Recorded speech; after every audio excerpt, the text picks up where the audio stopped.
Let us now discuss the postulates of valence bond theory and what are its limitations. So, our question is give postulates of valence bond theory and give its limitations also. So, postulates of valence bond theory. First postulate is a covalent bond is formed by the overlapping of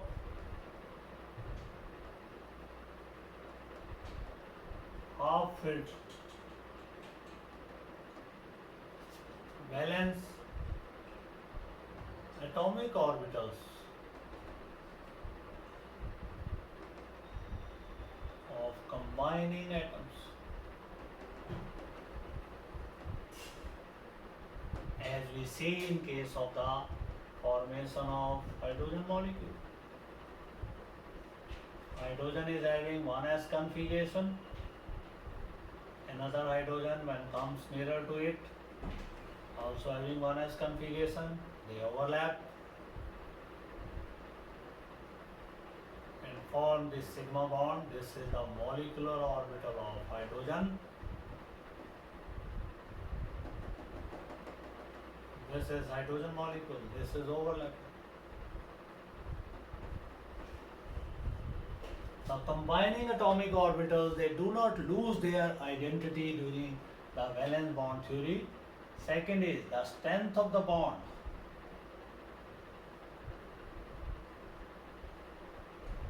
Depends upon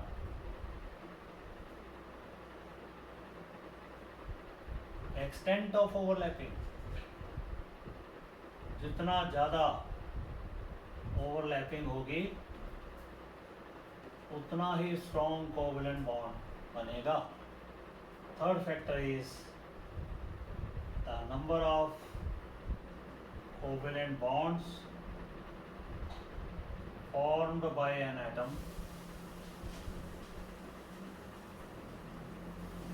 establishes its valency. जितने covalent bond कोई atom बनाता है वो उसकी valency को represent करता है. We know hydrogen form only one covalent bond, its valency is 1. Oxygen form 2 covalent bond, therefore its valency is 2, while nitrogen forms 3 covalent bond, therefore its valency is 3. So it all depends upon the number of half-filled orbital present in that atom.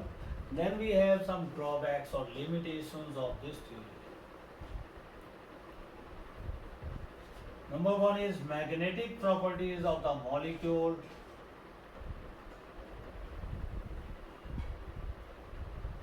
could not be explained by this theory.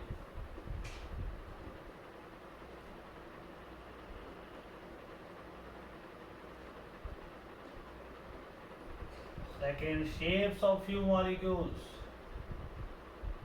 not explained by this theory. Third is why electron deficient and electron rich molecules are formed. This is also not explained. Noble gases, they have completely filled orbitals. Then why they enter in the chemical combination? So these factors, they could not be explained by this theory.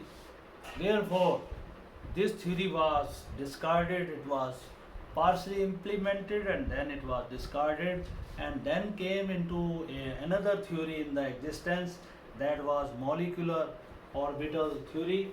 And according to, I will discuss now molecular orbital theory and how it explains the shapes, magnetic properties of the molecules and the bonding in the molecules. So let us now discuss postulates of molecular orbital theory. So this is our question number 2 of this lecture. Give postulates of mod molecular orbital theory and give its advantages over BBT and limitations, if any. Now, what are the postulates of molecular orbital theory? First postulate is all the valence orbital, whether they are half filled or completely filled, has to participate in the bonding. All the valence orbitals or participate in the bonding. ऐसा नहीं है कि सिर्फ half filled orbital ही participate करेंगे. All the valence orbital whether they are completely filled or half filled, they will have to participate in the formation of molecules and will be found in the molecular orbital. Now what is molecular orbital? Molecular orbital is the three-dimensional region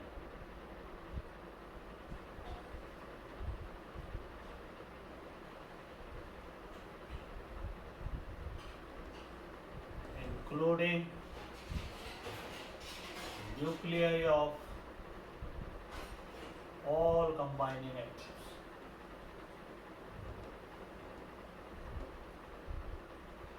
and their electrons. Third postulate. In the valence bond theory, it was seen when two atomic orbitals they overlap, they combine, they give only one molecular orbital. But in this theory, it is said, according to linear combination of atomic orbitals, when n number of atomic orbitals combine, they will produce n number of new molecular orbitals, out of which half are helping in bonding, they are called as bonding molecular orbital, and half are not helping in bonding, they are called as anti-bonding molecular orbitals. So when n number of atomic orbitals combine, they give n number of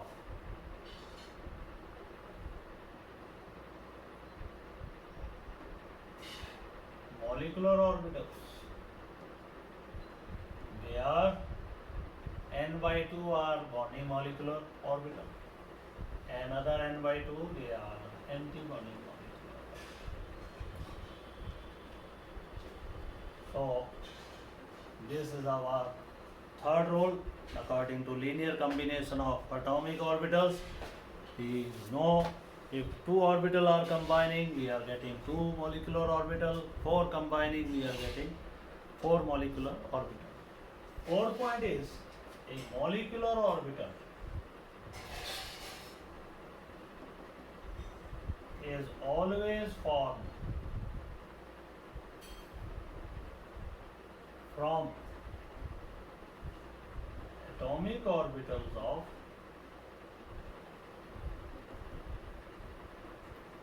comparable energies. It is not like that the energy of the orbital is different and they are combining to give you molecular orbital.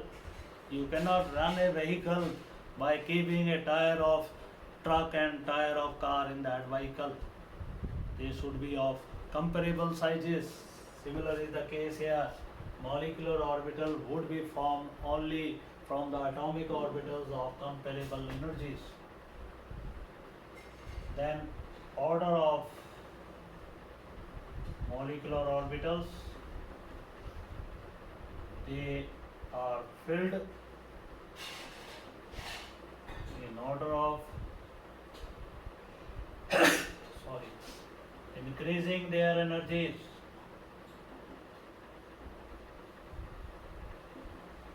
that we have the order.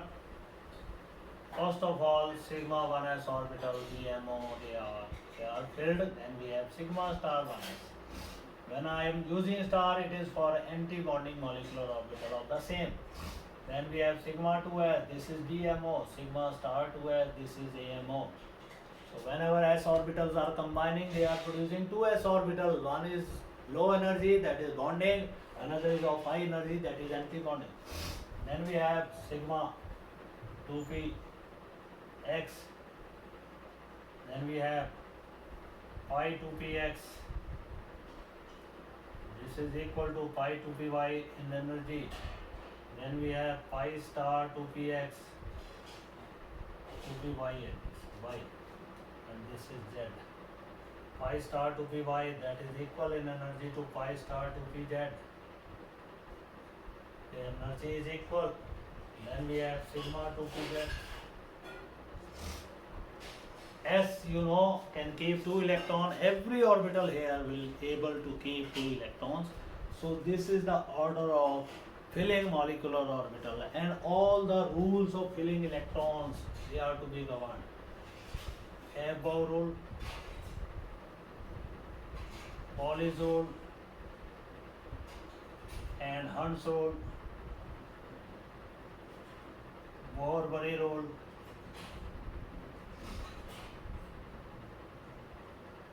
are to be followed.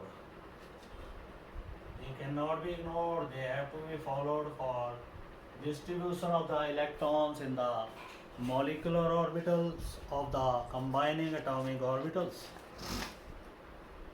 Now, let us demonstrate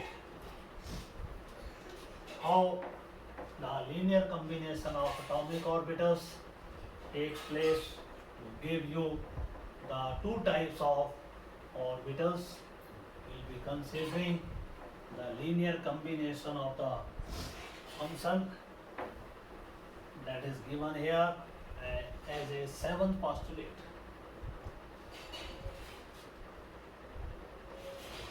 Linear combination of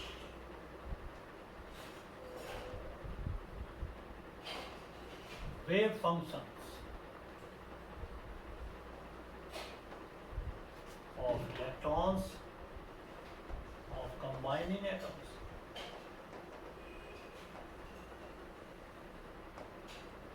Let us take the formation of hydrogen molecules. It is formed from two hydrogens. It is having configuration 1s1, 1s1. This is electronic wave of this electron 1, and this is electronic wave of electron 2. When these approach each other, they combine by means of addition, which will result in the formation of bonding molecular orbital. Psi b will be equal to psi a plus psi b here. Then these waves, they can be subtracted also. Both probabilities, they are to be taken. This is anti-bonding wave, psi a minus psi b. In order to find the probability, let psi square represent the probability of finding electron in the molecular orbitals as well as in the atomic orbital.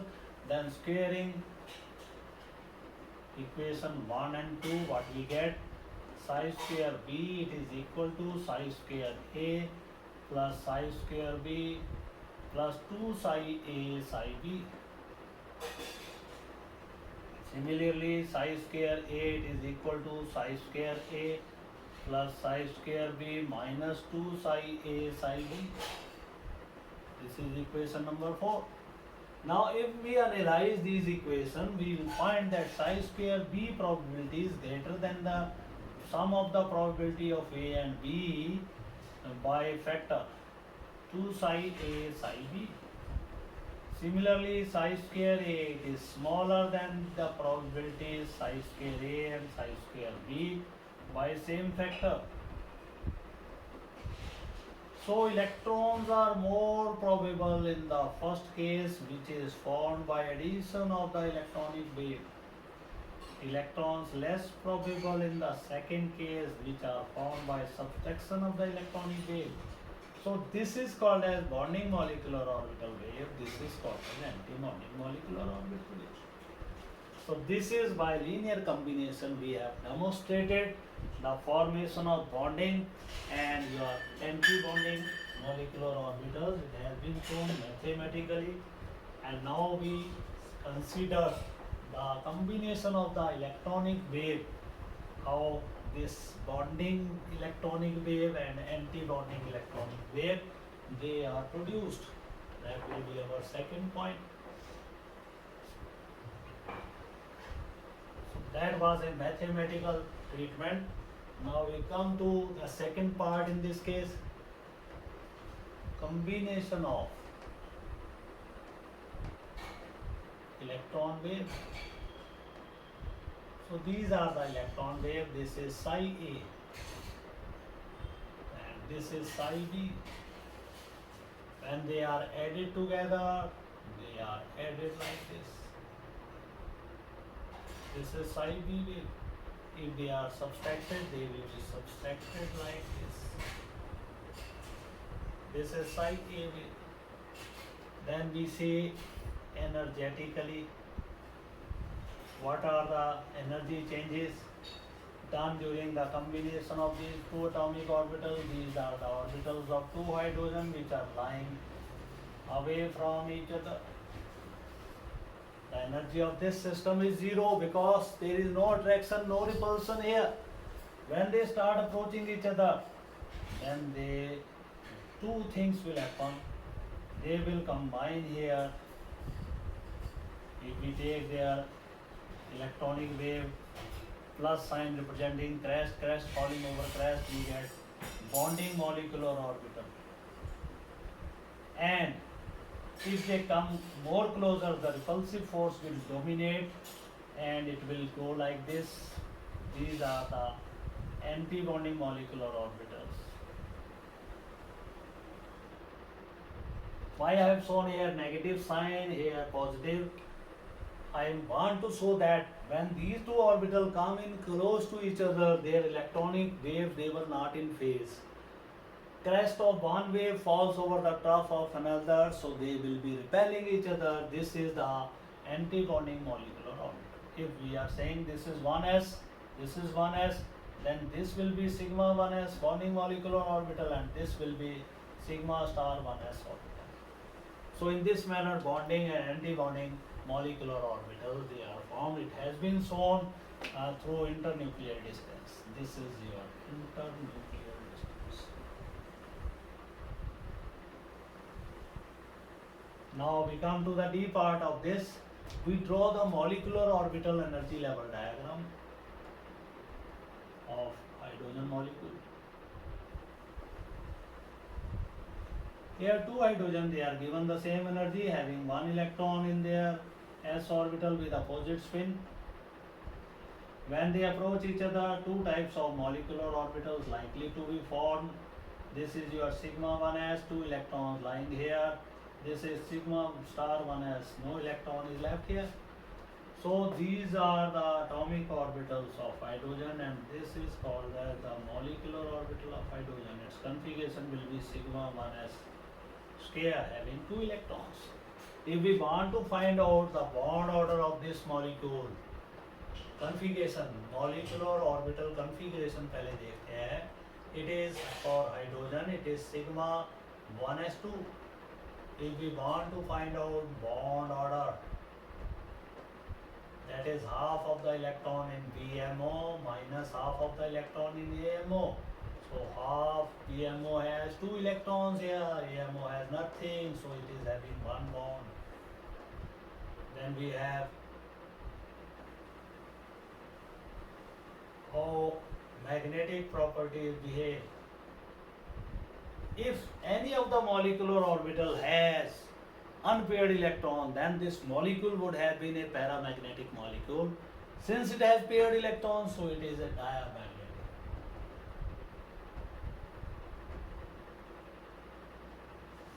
So in this manner, we establish the molecular orbital pictures of the different molecules. We have seen first case of hydrogen. Now, if somebody asks you to draw the molecular orbital picture of H2 positive, then how to proceed for that? H2 positive will be formed from H and H positive. So this will be having configuration 0 if it is H positive. Now we are left with the one electron combining with no electron. So we'll be having one electron in the BMO and bond order in this case it will come out to be 1 minus 0, that is half. Half bond can be shown by one electron between two hydrogens, positive charge. Molecule diamagnetic नहीं है, this will be paramagnetic molecule. Similarly, if you are asked to draw H2 negative, then H2 negative is formed from H and H negative. This has configuration 1s1, it will be having 1s2. So when you combine these two atomic orbital, what will happen? Here we were having two electrons, one electron, it is H. Here we have two electrons, it is H negative. This is bonding molecular orbital, two electrons. This is anti-bonding having one electron. So bond order is again half. That is shown by again one dot between two hydrogen, negative charge. Molecule is paramagnetic. So when you are asked to draw positive and negative molecules, then you have to reduce the number of electron in one of the atom if you are to make the positive molecules. If you have to make the negative molecule, then you have to add electron equal to that charge in one of the atom. So in this manner we can draw molecular orbital pictures of the different molecules. We have seen three cases up to now: H2 neutral, H2 positive, H2 negative. We establish their bond order, we comment upon their stability. Until bond order is positive, molecule will be stable. If bond order is 0, molecule will not be formed at all. And then if unpaired electrons are present in the molecular orbitals of the combining atom or the molecule, then molecule is paramagnetic. If unpaired electrons not present, then molecule is diamagnetic in nature. Now let us draw three cases. Draw molecular orbital pictures of O2, three cases: O2, O2 positive, O2 negative, O2 negative. And then we have N2, N2 positive, N2 negative. Fluorine F2, F2, F2 positive, F2 negative. Now coming to O2, oxygen we know it has the configuration 1s2, 2s2, 2px, 2py, 2pz1. Now we are drawing molecular orbital picture of O2. We'll be taking two oxygen atom on the same level. This is K cell of oxygen, both types. They are having two electron in 1s orbital.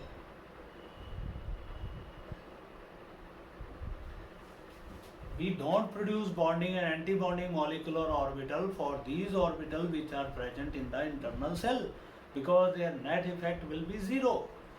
Now we come to the valence cell. In this case, valence cell is having 2s orbitals.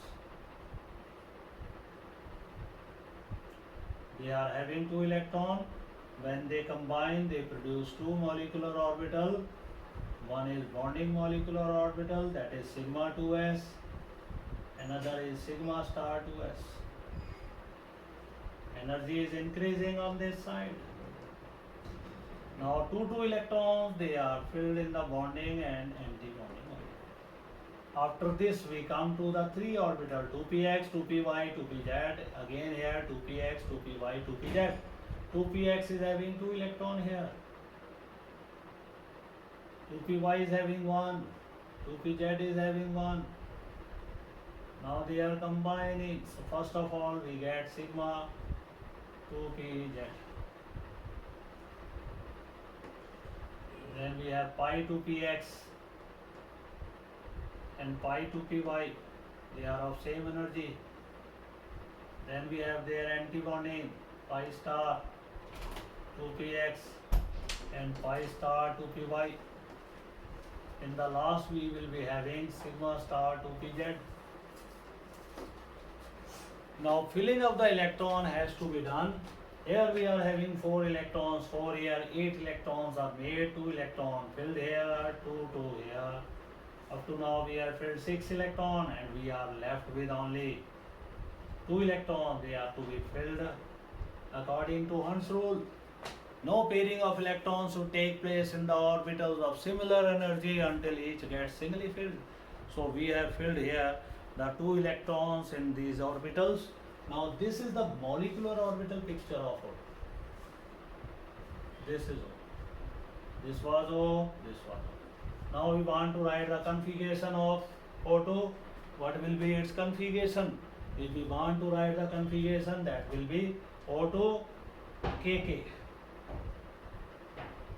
Then we have sigma 2s having 2 electrons. Sigma star 2s having 2 electrons.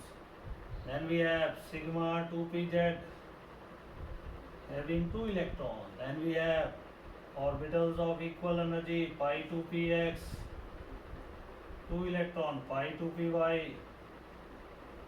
We are having 2 electrons. Then we have the term of pi star 2px, 1 electron, pi star 2py, 1 electron.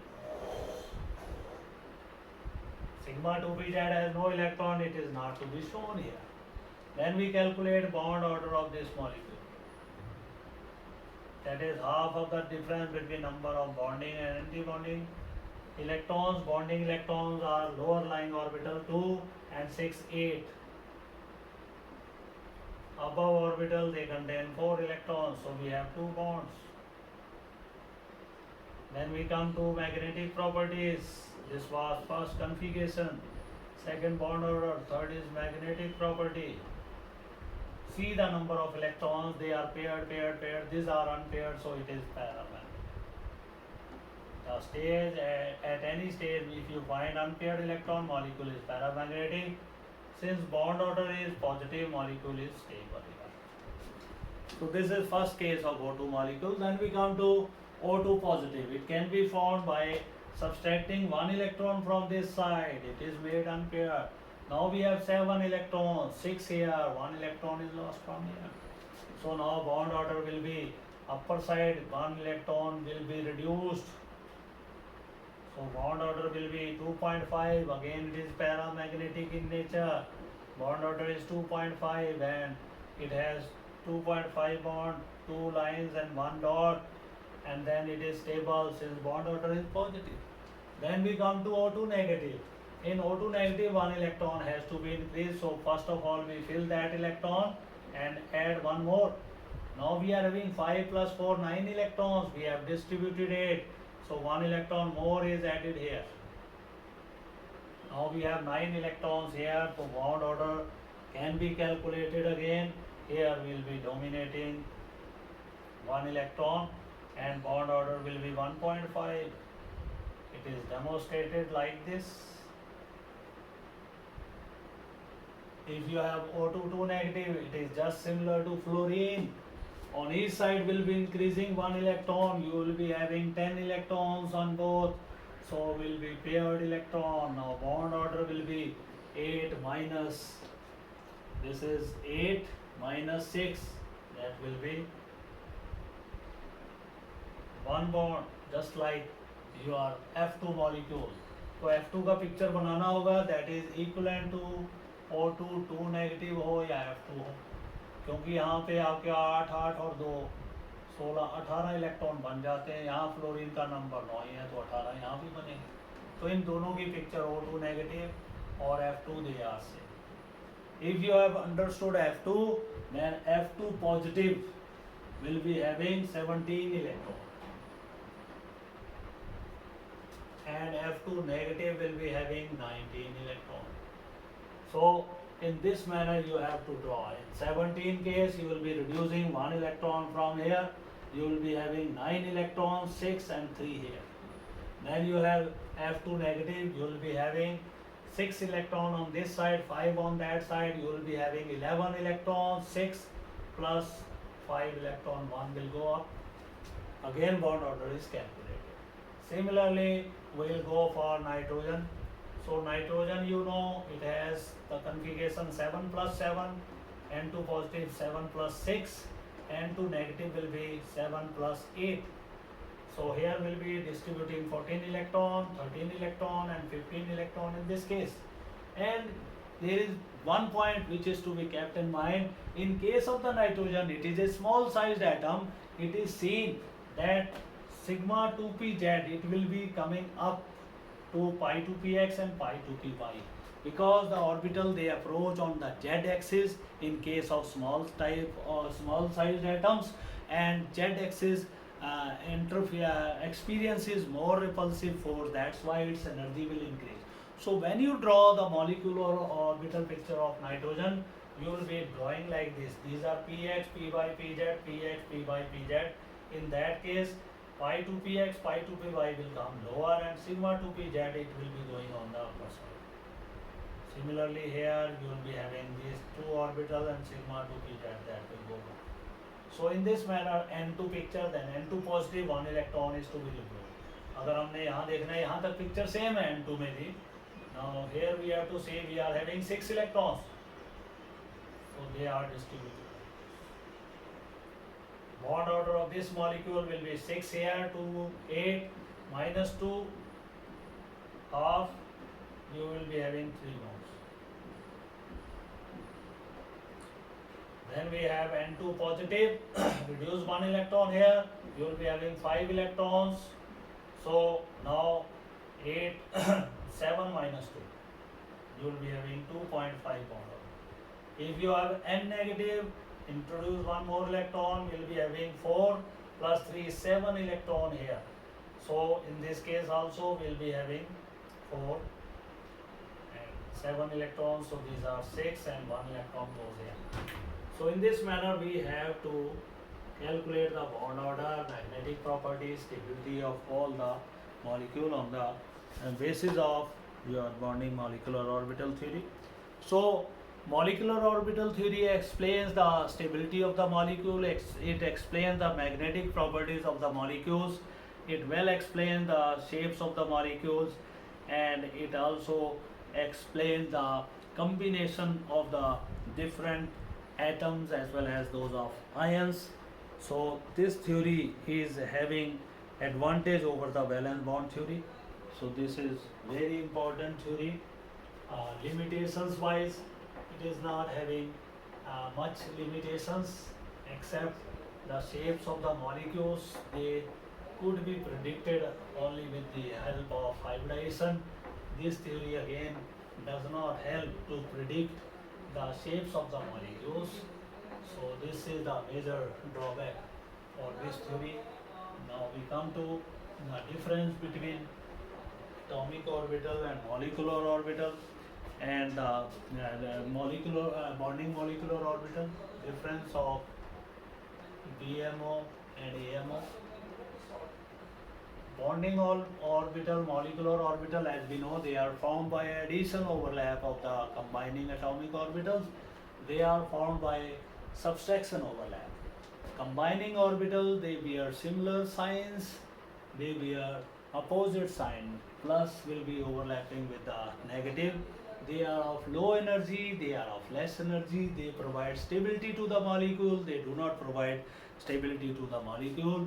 Bonding molecular orbital, they are represented by sigma, pi and delta. They are represented by putting star above their counterparts. These are anti-bonding molecular orbitals. Then we have the difference between valence bond theory and molecular orbital theory. Atomic orbitals lose their identity in the molecular orbital, but in the valence bond theory they do not lose their identity. Resonance plays important role in valence bond theory. It does not play any role in magnetic molecular orbital theory. It explains no magnetism of the molecule. Valence bond theory does not explain the magnetic properties of the molecule. Molecular orbital theory explains magnetism. It is simply to apply. Valence bond theory is very simple to apply. Molecular orbital theory is a bit difficult to apply. So this is all about the chemical bonding. Then we come to, then in the next lecture we will be discussing the next unit, that is states of matter. Thank you very much.